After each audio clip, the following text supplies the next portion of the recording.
هذه الفرشاة المستخدمة للنقش. هنا اخترت رقم 0، ونركز على الفرشاة. رأس الفرشاة هنا يكون شعيرات.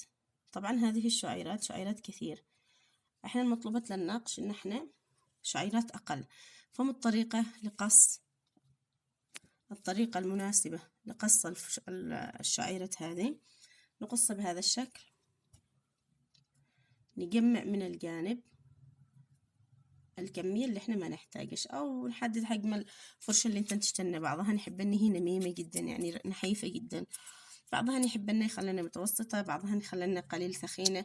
طبعا نوع النقشة تحكم. تقدرين تقصنه بمقص او ان انت تقصنه.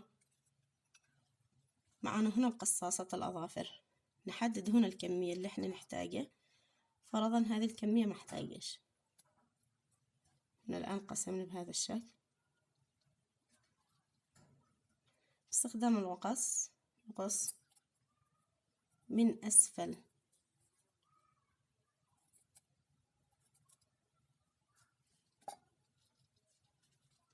الآن أصبح هذه جاهزة. هذا الكمية المناسبة من الريش اللي نحتاجه.